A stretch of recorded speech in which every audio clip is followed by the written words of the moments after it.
The dragon Dohyun had lived on the mountain for over 3,000 years. His green scales had faded with age, now matching the misty peaks where he made his home. He was huge, longer than 5 transport ships placed end to end, with wings that could block out the sun when fully spread. When the humans first came to this planet in their ships, they built their colony of New Busan in the valley below Dohyun's mountain. The dragon watched them with ancient, curious eyes. He had seen many species come and go on this world, but humans were new to him. The colony grew quickly. The people built homes, farms, and a tall wall around their settlement. They looked up at the mountain often, wondering about the dragon who watched them silently from above. "We should send someone to speak with it," said Director Sunwoo during a colony meeting. She was the leader of New Busan, a woman with gray hair and a voice that commanded respect. "If we are to share this world, we should try to understand each other." The colonists agreed, though many were afraid. They chose 5 brave people to climb the mountain with gifts for the dragon. They brought rare metals, beautiful cloth, and food from Earth. The journey took 2 days of difficult climbing. When they reached Dohyun's cave, the dragon was waiting for them. He was even larger up close, his eyes golden and deep as ancient stars. The humans placed their gifts on the ground and stepped back, bowing low. Dohyun looked at the gifts but did not touch them. He lowered his massive head and studied the humans with one great eye. "Great dragon," said the team leader, a man named Hyuk. "We come in peace from the colony of New Busan. We wish to live in harmony with you on this world." The dragon made no sound, but he nodded once, a slow, deliberate movement that sent a wave of relief through the humans. He had understood them. He was not hostile. For the next 6 months, the relationship between dragon and humans remained distant but peaceful. Dohyun never approached the colony, and the humans sent monthly gifts to his mountain. It was a careful dance of respect between 2 very different kinds of beings. Then came the day the sky turned black. It happened during the colony's morning work shift. The sun disappeared behind what looked like a moving cloud. But this was no cloud, it was alive, a swarm of dark creatures with sharp teeth and claws. "Void swarm," shouted the colony's oldest scientist, Jinwoo. He had studied the ancient records from other human colonies. "Everyone inside! Seal all doors!" Panic spread through New Busan as people ran for shelter. The dark creatures, each about the size of a large dog but with 6 legs and no eyes, began to descend toward the colony. Their mouths opened to reveal rows of needle-like teeth. The colony's defense systems activated. Energy shields hummed to life and weapons turned skyward. But there were thousands of the creatures, maybe tens of thousands. The shields began to flicker under their attack. "We can't hold them," said the defense chief, her face pale as she watched her screens. "There are too many." That's when they heard it, a roar so powerful it shook the ground beneath their feet. Dohyun had left his mountain. The dragon rose into the black sky, his wings spread wide, his mouth open in challenge. Green fire built in his throat, then exploded outward in a stream that cut through the swarm like a knife. The void creatures shrieked and turned toward this new threat. From the colony's observation tower, Director Sunwoo watched through binoculars as Dohyun fought. The dragon moved with surprising speed for his size, twisting and turning in the air. His claws tore through dozens of creatures at once. His tail swept through their formations, scattering them. But there were so many. For every one Dohyun destroyed, 10 more attacked him. Black blood began to drip from wounds on his sides and wings. Still he fought on. The battle lasted 3 hours. By the end, the sky was clear again, the sun shining down on New Busan. The void swarm had been driven away or destroyed. The colony had survived with only minor damage to its outer buildings. Dohyun returned to his mountain, but he did not fly with the same power he had shown before. His wings beat slowly, painfully. Dark liquid, his blood, left a trail behind him. "He saved us all," whispered Director Sunwoo. "We must help him now." The colony sent their best doctors and animal experts to the mountain with medicine and bandages. They found Dohyun lying at the entrance to his cave, his breathing shallow. The wounds on his body were deep and leaking a strange green-black fluid. "These aren't normal injuries," said Dr. Mina, the colony's head physician. "The void creatures must have some kind of poison in their claws." They cleaned Dohyun's wounds as best they could. The dragon allowed their help but made no sound. His golden eyes watched them work, showing pain but also a deep, ancient patience. When they finished, Dr. Mina stood back. He needs to eat to regain his strength. What do dragons eat? No one knew for sure. They brought meat from the colony's farms, whole cows and sheep. They placed the food near Do-hyun's head, but he turned away. They tried fish from the nearby river. He ignored it. They brought rare plants and fruits. He would not touch them. Day after day, the colonists brought different foods to the dragon. Nothing worked. Do-hyun grew thinner. The wounds on his body healed slowly, but his strength did not return. He's starving himself, said Dr. Mina after a month had passed. I don't understand why. The poison should be leaving his system by now. Director Sunwoo called a special meeting. We owe our lives to this dragon. We cannot let him die. The colony's scientists suggested new foods to try. The engineers built devices to analyze Do-hyun's body, hoping to understand what he needed. The historians searched old records for any mention of dragons and their diets. Nothing helped. 2 months passed, then 3.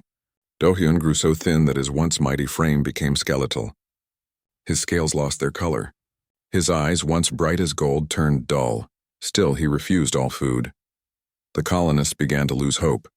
Some suggested that dragons might have a natural lifespan, and perhaps Do-hyun had reached the end of his. Others thought the void poison had damaged him in ways they couldn't understand. In the colony school, the children learned about the dragon who had saved them. They drew pictures of Do-hyun in his glory, breathing fire and fighting the dark swarm. Their teacher, Mrs. Yunha, hung these drawings on the classroom walls. Why won't the dragon eat? Asked a small girl named Hana during class one day. She was 8 years old with short black hair and serious eyes. We don't know, answered Mrs. Yunha sadly. The grown-ups have tried everything. Hana frowned, thinking hard. Has anyone tried sharing their lunch with him? The other children laughed, but Mrs. Yunha didn't. What do you mean, Hana? My mom says food tastes better when you share it, Hana explained. Maybe the dragon is lonely. That night, Hana couldn't sleep. She kept thinking about the dragon on the mountain, growing weaker each day. In the morning, she made a decision. She packed her lunch as usual, a sandwich with cheese and tomato and apple, and a juice box, but she didn't plan to eat it at school. Instead, when no one was looking, Hana slipped away from the colony and began the long climb up the mountain path. Hana climbed the mountain path with careful steps. The way was steep and rocky. Her small backpack bounced against her shoulders as she walked. Inside was her lunch and a water bottle. She had never gone this far from the colony alone before. Mom will be mad, she whispered to herself. But the dragon needs help. The sun was high in the sky when Hana reached the wide ledge where Do-hyun rested. She stopped at the edge of the flat rock area, suddenly afraid. The dragon was much bigger than she had imagined. Even lying down, his head was taller than her house. His body stretched back into the shadow of his cave. Do-hyun looked sick. His scales, which should have been bright green according to her teacher, were dull and flaking. His sides moved slowly with each breath. His eyes were closed. Hana took a deep breath and stepped forward. A small rock rolled under her foot, making a noise that seemed very loud in the quiet mountain air. The dragon's eyes opened. Hana froze. Do-hyun's eyes were the color of honey, with black centers that narrowed as they focused on her. The dragon lifted his head slightly, watching the small human who had entered his space. Hello, Hana said in a small voice. She bowed low, the way her mothers had taught her to show respect. My name is Hana, I'm from the colony. Do-hyun made no sound, but his eyes followed her every move. They say you won't eat, Hana continued, taking a few steps closer. I brought my lunch. Maybe you'd like some? The dragon blinked slowly. He didn't seem angry, just tired and perhaps curious. Hana sat down on a flat rock about 10 steps away from Do-hyun's head. She opened her backpack and took out her lunchbox. The dragon watched as she unwrapped her sandwich. It's cheese and tomato, she explained, holding it up for him to see. The cheese isn't real, it's made in our food machines. But the tomatoes are real. We grow them in the big glass buildings. Do-hyun's nostrils flared slightly, taking in the smell of the food. Hana took a bite of her sandwich, then looked at the dragon thoughtfully. After chewing and swallowing, she broke the remaining sandwich in half. Would you like to try some? She asked, holding out the half she hadn't bitten. My mom says food tastes better when you share it with friends. She placed the sandwich half on a clean, flat rock between them, then scooted back to her spot. Do-hyun didn't move for a long time. Hana finished her half of the sandwich and took out her apple. She polished it on her shirt and took a bite. The grown-ups brought you lots of food, she said between bites. Big animals and special plants. Why didn't you want any of it? The dragon's eyes seemed to grow a bit brighter, but he still made no move toward the sandwich. Are you sad? Hana asked suddenly. My friend Junho didn't want to eat when his pet died. His mom said it was because he was sad. Dohyun blinked again, his head tilted slightly, as if he was really listening to her. If you're sad, I understand, Hana continued. Those black monsters hurt you. And maybe you miss your family. Do dragons have families? She finished her apple and put the core back in her lunchbox. Then she opened her juice box and took a sip. The mountain was quiet except for the soft sound of the wind. I could come back tomorrow, Hana offered. If you want company.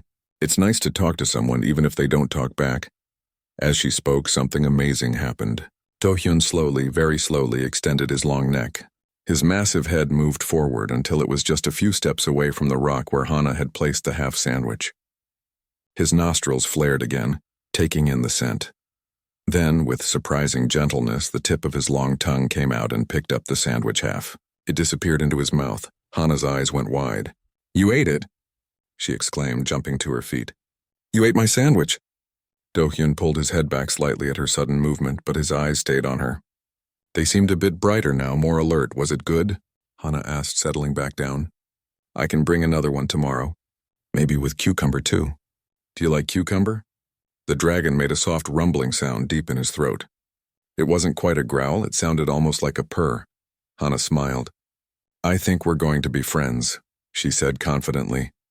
She stayed with Dohyun for another hour, talking about her school, her two mothers, and life in the colony.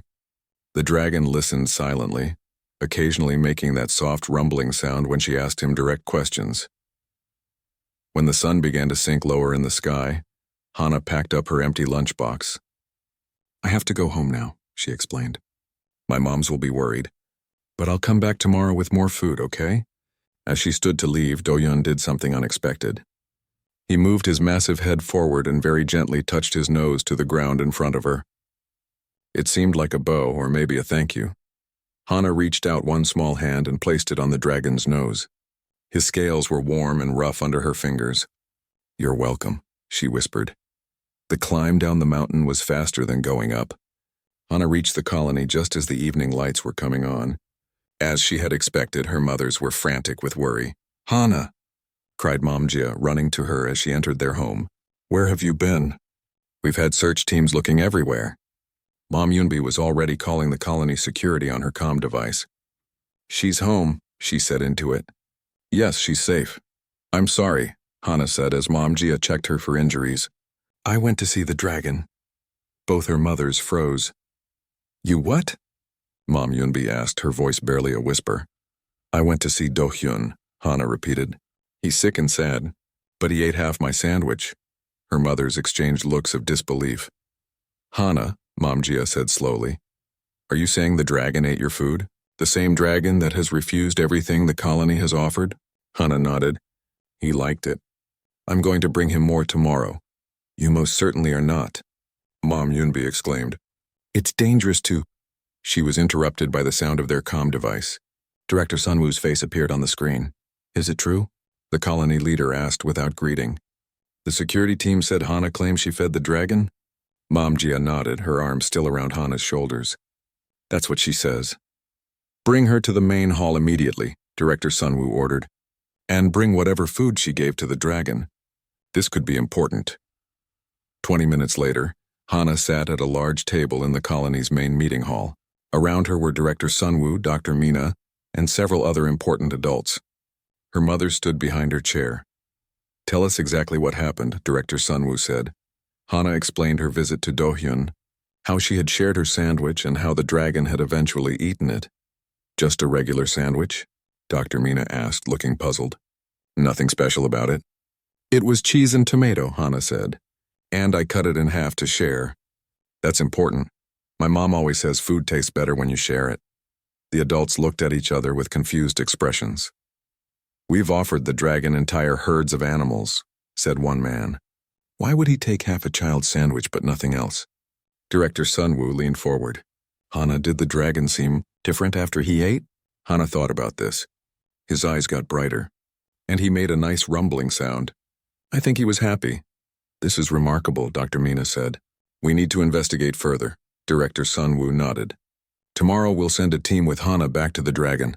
If he'll eat for her, perhaps we can finally help him recover. No, said Mom Yunbi firmly. It's too dangerous. She's just a child.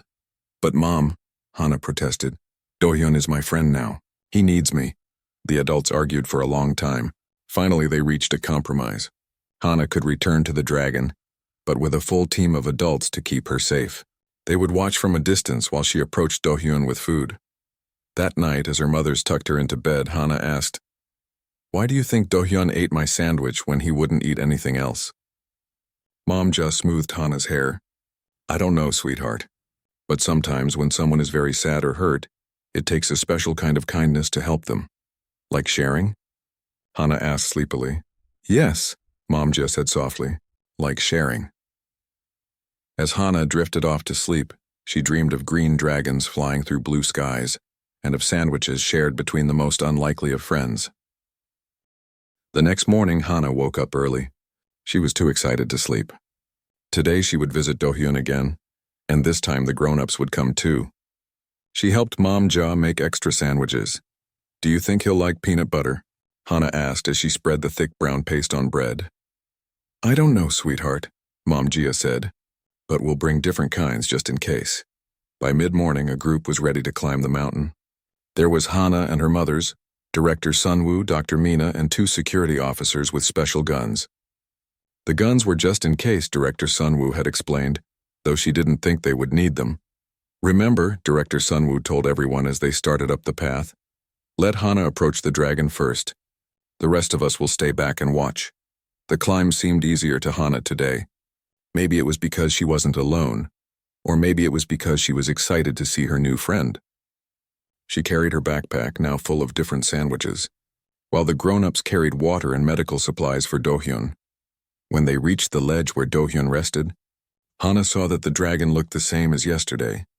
He was still very thin, his scales still dull, but his eyes opened as soon as they appeared, and they seemed to brighten when he saw Hana. Hello, Dohyun, Hana called, waving. I brought more food today, and some people who want to help you.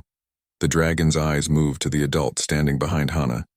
He lifted his head slightly, watching them. It's okay, Hana assured him. They're nice. They want you to get better. Director Sunwoo stepped forward and bowed deeply to the dragon. Great Dohyun, she said in a formal voice. We thank you for saving our colony from the Void Swarm. We wish to help you recover your strength. Dohyun made no response, but he didn't seem angry at their presence. Go ahead, Hana, Dr. Mina whispered. Do what you did yesterday. Hana nodded and walked forward, stopping at the same flat rock where she had sat before. She opened her backpack and took out a sandwich wrapped in clear film. This one is cheese and cucumber, she explained to Dohyun as she unwrapped it. I thought you might like to try something new. The adults watched in amazement as Hana went through the same routine as the day before. She took a bite of her sandwich, then broke the rest in half and placed one portion on a clean rock between herself and the dragon. It's good, she said after swallowing. The cucumbers are from our garden too. For a few minutes, nothing happened. Dohyun watched Hana eat her half of the sandwich. The adult stood very still, hardly daring to breathe. Then, just as he had done the day before, Dohyun slowly extended his neck and picked up the offered food with his tongue. He ate it in one quick motion. He did it, Dr. Mina whispered excitedly. He actually ate. Hana beamed with pride. Do you want to try peanut butter next? She asked the dragon. It's sweet and sticky. To everyone's surprise, Dohyun made that soft rumbling sound again. It seemed louder today, almost like he was trying to speak. Hana took out another sandwich, this one filled with peanut butter. Again, she took a bite, broke it in half, and offered a portion to the dragon. Again, after a short wait, Dohyun ate it. This is remarkable, Director Sunwoo said quietly to the others. Why is he accepting food from her when he refused everything we brought? Maybe it's because she's a child, suggested Mom Yunbi. She doesn't seem threatening. Or maybe it's the sharing, Mom Jia added. Notice how she always eats part of it first? Maybe that shows him it's safe. Dr. Mina nodded thoughtfully. There could be something to that. Many animals in nature share food as a sign of trust. While the adults talked, Hana continued her one-sided conversation with Dohyun. She told him about her school, about the pictures the children had drawn of him, and about how the whole colony was worried for him. "Everyone thinks you're a hero," she said, now offering him half an apple. "You saved us from the black monsters." Dohyun took the apple half carefully. As he ate it, his eyes never left Hana's face. "I wish you could talk," Hana sighed. "I bet you have lots of interesting stories." The dragon made that rumbling sound again, but this time it changed, becoming almost like words. Everyone froze, listening hard. "Did he just—" Momja whispered. "Shh." Director Sunwoo held up a hand for silence. Dohyun's eyes seemed to glow brighter. He lowered his massive head until it was level with Hana's small body. The rumbling came again, and this time it definitely formed a pattern. "I can speak." The words were slow and rough, like stones being rolled together, but they were clear enough to understand. Hana's eyes went wide. "You can talk," she exclaimed, jumping to her feet. The adults behind her gasped. Mom Yoonbi stepped forward as if to pull Hana back, but Director Sunwoo stopped her with a gentle hand. "Wait," the director whispered. "Let's see what happens." "Not like humans," Dohyun continued, each word seeming to take great effort. "Different way." "That's okay," Hana said, completely unafraid. "I can understand you." The dragon's eyes blinked slowly. "Long time since talked." "How long?" Hana asked. "Many human lifetimes." The adults exchanged shocked glances. Dr. Mina pulled out a small device and began recording. "Why didn't you talk to the grown-ups when they came?" Hana asked, genuinely curious. Dohyun was silent for a moment, as if gathering strength. "No reason to speak. No connection." "But you're speaking to me," Hana pointed out. "You shared food. Old custom, important." Dr. Mina stepped forward slowly, careful not to make sudden movements. "Great Dohyun," she said with a bow. "May I ask why you wouldn't eat the food we brought before?" The dragon's eyes shifted to her. "Not offered properly. Just left. No sharing." "I see," Dr. Mina said thoughtfully. "In your culture, food must be shared, not simply given?" "Yes," Dohyun rumbled. "Sharing creates bond, trust." Hana looked up at the dragon with new understanding. "So when I ate half and gave you half, old way," Dohyun confirmed.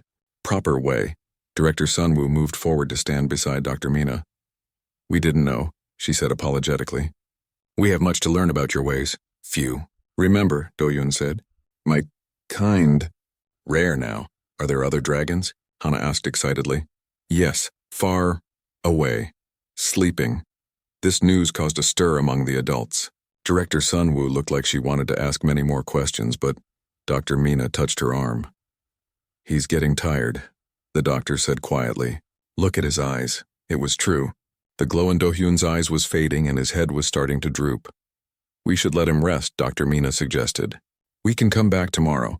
Hana nodded in agreement. "I'll bring more sandwiches," she promised Dohyun. "And maybe some soup?"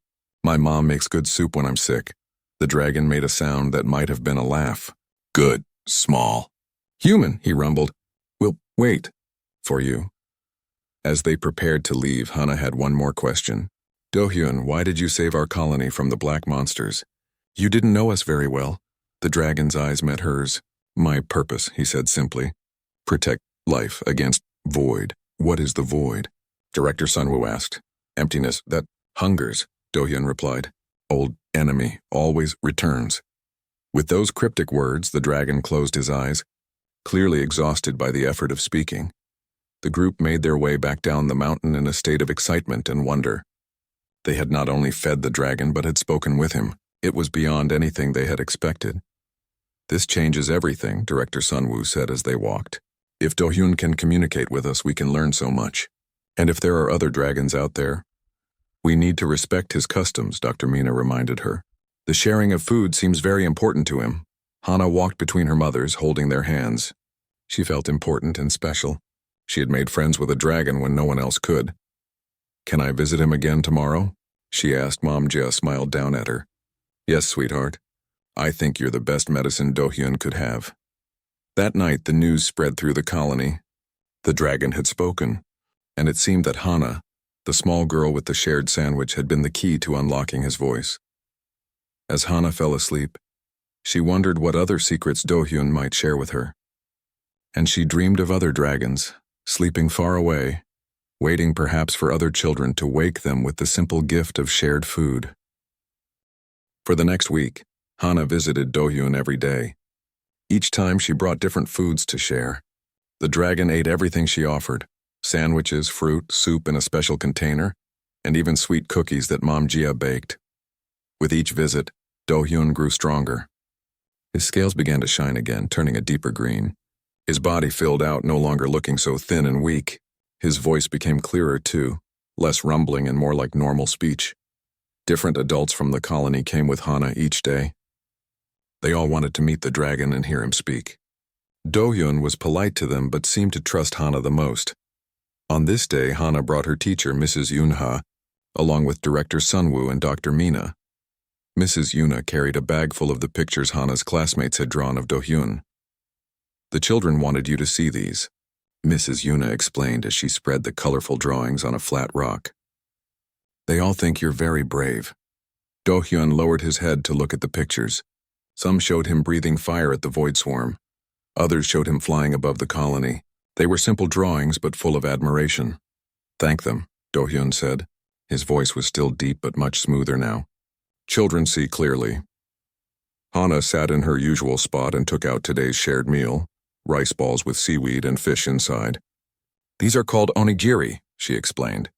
My grandmother taught Mom Jia how to make them. As always, she took one for herself and offered another to Dohyun. The dragon accepted it carefully, eating the rice ball in one bite. Good, he said. Different taste. Director Sunwoo stepped forward. Dohyun, you mentioned before that there are other dragons. Can you tell us more about them? The dragon settled himself more comfortably on the ledge. My kind were many once. We were made long ago to guard against the void. Made? Dr. Mina asked with surprise. You mean you were created by someone? Yes, the old ones. They are gone now. They made us to protect life. Who were the old ones? Mrs. Yuna asked, fascinated by this history lesson. First civilization, traveled between stars, built many wonders. Dohyun's eyes seemed to look into the distant past. They saw the void coming, created us to fight. Hana offered Dohyun another rice ball, which he took gratefully. What happened to the old ones? She asked. Most left. Went beyond the galaxy. Some stayed to teach younger races. All gone now. And the dragons? Director Sunwoo prompted. We remained. Guarded worlds with life. Fought the void when it came. Dohyun's voice grew sad. But void attacks grew stronger. Many of my kind fell. Others went to sleep, waiting for time of need. Like you were sleeping on this mountain? Hana asked. Yes, I woke when your ships came. First new people on this world in a long time. Dr. Mina had been taking notes on her small computer. She looked up with a thoughtful expression. The void swarm that attacked us, will they come back? Dohyun's eyes narrowed. Yes, always return. Stronger next time. This news made the adults exchange worried glances. Director Sunwoo stepped closer to the dragon. Can we defend against them? She asked. Our weapons had little effect. Difficult, Dohyun admitted. Void creatures absorb energy. Physical weapons better, but not enough for large swarm. Then how can we protect ourselves? Mrs. Yunha asked, fear in her voice. Dohyun turned his gaze to Hana, who was quietly eating her lunch. The small one found the way. Me? Hana looked up in surprise. What did I do? Connection, Dohyun said simply.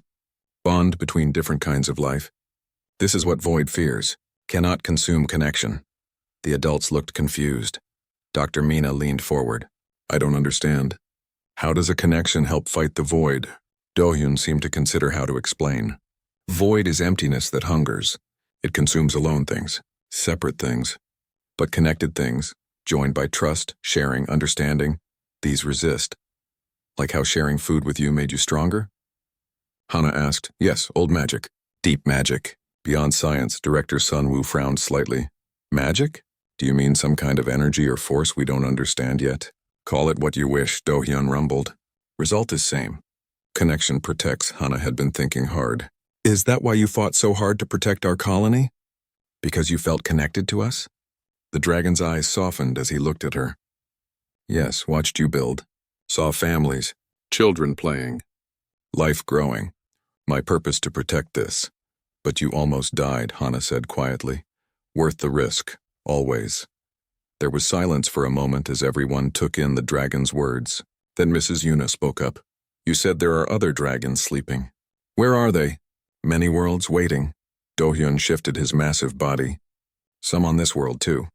Deep in mountains to south, under ocean to east. Director Sunwoo's eyes widened. There are more dragons on this planet? Can they be awakened to help us? Possible, Dohyun said. But difficult. Long sleep make forgetting.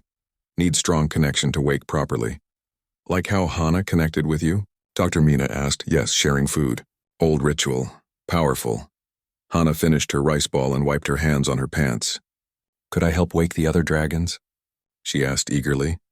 Dohyun made a sound that might have been a laugh. Brave small one, perhaps, but dangerous journey. We could organize an expedition, Director Sunwoo said thoughtfully. If there are more dragons who could help defend against the Void Swarm's return. Not yet, Dohyun cautioned. I must be stronger first. Can guide you then. Dr. Mina nodded in agreement. You're still recovering. We shouldn't rush this. Hana had another question. Dohyun, why did the void poison affect you so badly? You wouldn't eat anything for months. The dragon's eyes darkened. Void poison does not kill body. Kills purpose. Makes forgetting why life matters. You mean it made you depressed? Dr. Mina asked, using a word Hana didn't fully understand. Similar, Dohyun agreed. Lost connection to purpose. Saw no reason to continue. Until Hana shared her sandwich, Mrs. Yuna said with a smile. Yes, small act. Great meaning. Reminded me of connection. Why I fight. Hana felt her cheeks grow warm at the dragon's words. She hadn't done anything special, really. Just shared her lunch the way her mothers had taught her. Can you teach us more about the void? Director Sunwoo asked. The more we understand our enemy, the better we can prepare. Dohyun nodded his massive head. We'll teach. But not all at once. Still weak. Need rest. Of course, Dr. Mina said quickly. We don't want to tire you. The dragon's eyes were indeed starting to look heavy. Hana packed up the remaining rice balls and stood. We should let Dohyun sleep, she said firmly. We can come back tomorrow, the adults agreed. As they prepared to leave, Dohyun spoke once more. Hana, he rumbled. Thank you. For remembering what others forgot. What did I remember? She asked, puzzled. That different kinds can be friends. That sharing makes bonds. Simple truth. Most important truth. Hana smiled and reached out to touch the dragon's nose. Something she now did at the end of each visit. See you tomorrow, Dohyun. As they walked down the mountain, the adults talked excitedly about what they had learned. There were more dragons. The Void Swarm would return. They needed to prepare. But Hana was quiet, thinking about what Dohyun had said about connection. It seemed so simple, sharing food, making friends, treating others with kindness. Could something so basic really help fight the scary monsters from the void? That evening, Director Sunwoo called a meeting of all the colony leaders. They gathered in the main hall to hear what had been learned from Dohyun. The dragon has confirmed that the Void Swarm will return, she told the serious faces around the table, and next time they will be stronger. Worried murmurs filled the room. But, Director Sunwoo continued, raising her hand for quiet. Dohyun has also told us that there are other dragons on this planet who might help us, and he has shared an interesting theory about how to resist the void. She explained Dohyun's words about connection and bonds between different forms of life. Some of the leaders looked skeptical. Are we really going to base our defense strategy on what sounds like dragon mysticism? Asked the head of security. Dr. Mina spoke up. We don't fully understand it yet, but consider this. Nothing we did could help Dohyun recover from the void poison until Hana shared her food with him. There's something important here, even if we can't explain it scientifically yet. In her bedroom, Hana lay awake thinking about dragons sleeping in mountains and under oceans. She wondered what they looked like, what their names were, and if they would like her sandwiches too. I'm going to help wake them up, she whispered to herself as she drifted off to sleep. And then the void monsters won't stand a chance. 3 months had passed since Hana first shared her sandwich with Dohyun. The dragon was fully recovered now. his green scales shining in the sunlight, his massive body strong and powerful once more. He often flew above the colony, a watchful guardian that made everyone feel safer. The colony had changed, too. People built a wide, flat platform near their homes where Dohyun could land and rest. Children no longer feared the dragon. Instead, they would gather to hear his stories about ancient times and distant worlds. But the adults remained worried. Dohyun had warned them that the Void Swarm would return stronger than before. The colony's scientists worked day and night to improve their weapons and shields, but everyone knew it might not be enough. "We need to find the other dragons," Director Sunwoo said during a meeting with Dohyun and the colony leaders. "You said there are more on this planet." Dohyun nodded his great head. "Two others. Minji sleeps in the southern mountains. Taehyun rests beneath the eastern sea. Can you take us to them?" asked Dr. Mina. "Yes," Dohyun rumbled. "But remember, they will not wake easily. Long sleep makes deep forgetting. Need strong connection to return." Hana, who sat cross-legged near Dohyun's front claw, raised her hand. "I can help," she said confidently. "I'll bring sandwiches." The adults smiled at her simple solution, but Dohyun made a sound like gentle thunder, his version of laughter. "Brave Hana," he said warmly. "Yes, you must come. Your heart knows the way." And so two teams were formed. One would travel south with Dohyun and Hana to find Minji. The other would take a ship east across the sea to search for Taehyun. Each team included scientists, security officers, and several children who had been chosen for their open, friendly natures. Hana's mothers were worried about her going on such a dangerous journey. "The mountains are treacherous," Mom Yunbi said as she packed Hana's bag. "And what if the Void Swarm returns while you're out there?" "Dohyun will protect me," Hana said simply. "And I have to go. The dragons need me." Mom Jia hugged her tightly. "Just be careful, my brave girl." The southern team left early one morning. Dohyun flew above them, guiding their way, while Hana rode in a rover with Director Sunwoo, Dr. Mina, and two security officers named Junho and Sungho. 3 other children came too. Hana's friends Minho, Jisoo, and Dayun. The journey took 3 days. They traveled through forests and across wide plains, finally reaching the tall mountains that rose like teeth against the southern sky. Dohyun led them to a narrow valley between 2 peaks. "Here," the dragon said, landing beside their vehicles. "Minji sleeps beneath the mountain." The team set up camp at the base of a steep cliff. There was a dark opening in the rock face, a cave that went deep into the mountain. "Is Minji in there?" Hana asked, peering into the darkness. "Yes," Dohyun confirmed. "Sleeping for many thousand years." Dr. Mina scanned the cave with her instruments. "I'm detecting a large life form about half a kilometer inside," she reported. "Definitely bigger than any natural animal on this planet." Director Sunwoo gathered everyone around. "Remember what Dohyun taught us," she said seriously. "We must approach with respect and openness.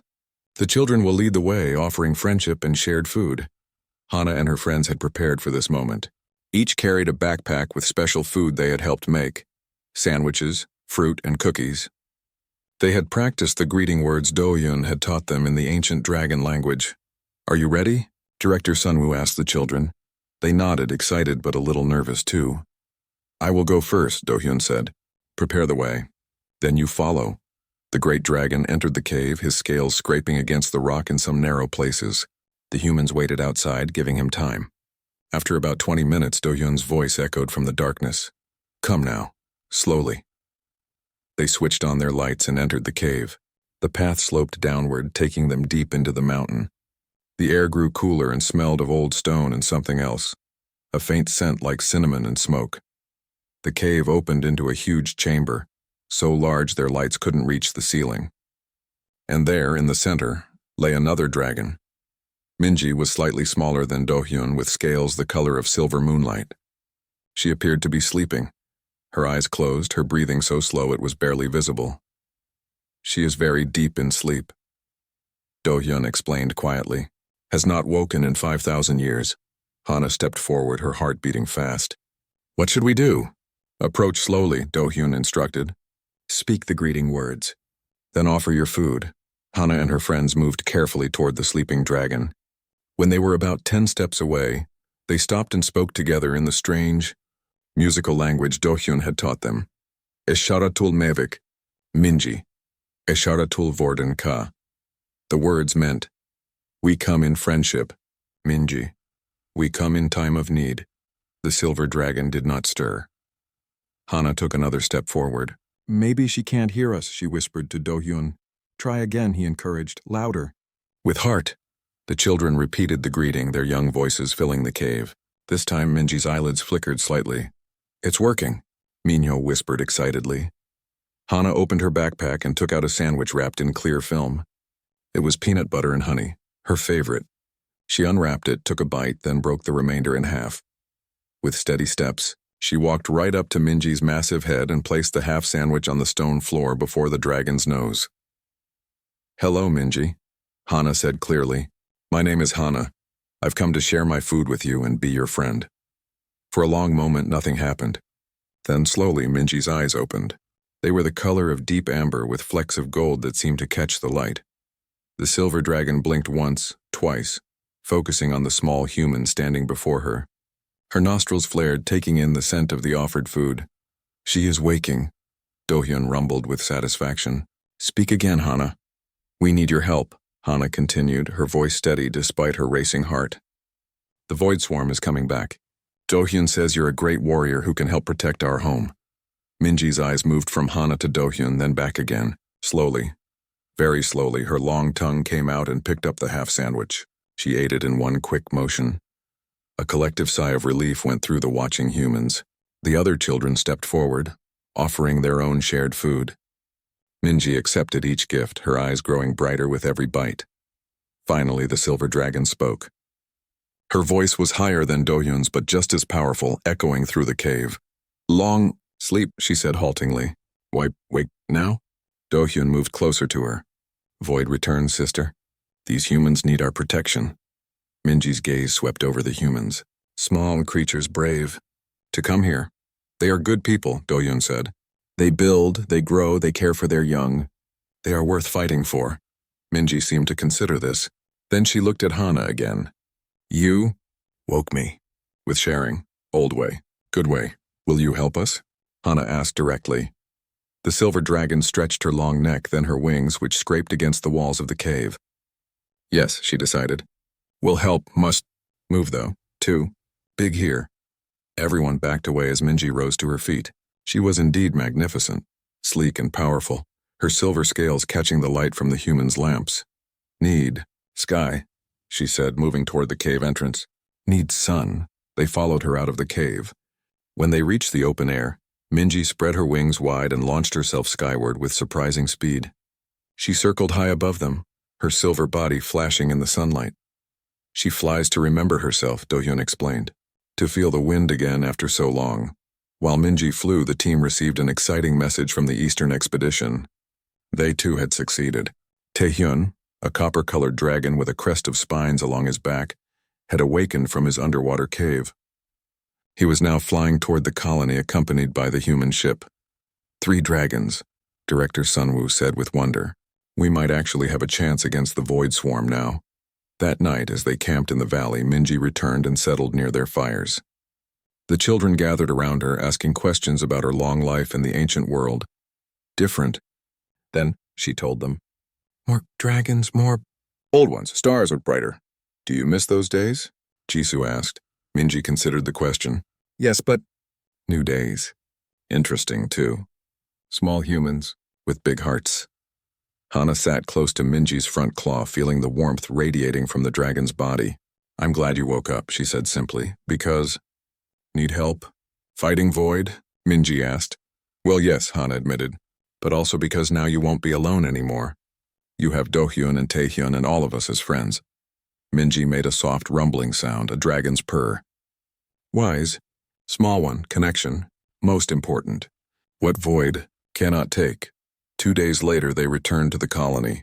The sight of 3 dragons flying overhead caused great excitement. People came out of their homes and workplaces, pointing and cheering at the magnificent creatures. Taehyun, the copper dragon, was already making himself at home on the new landing platform. He seemed more talkative than the others, eager to learn about human technology and customs. That evening, the 3 dragons and the colony leaders met to plan their defense against the void swarm's return.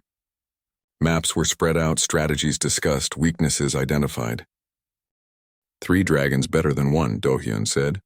But Void will be stronger too. Need more than just fighting. What else can we do? Director Sunwoo asked. Minji spoke, her voice stronger now after several days awake. Connection. Between all life here. Makes shield void cannot break. Dohyun mentioned this before, Dr. Mina said. But how do we create such a connection? Already begun, Taehyun rumbled, his copper scales gleaming in the evening light. Children sharing food. Adults learning dragon speech.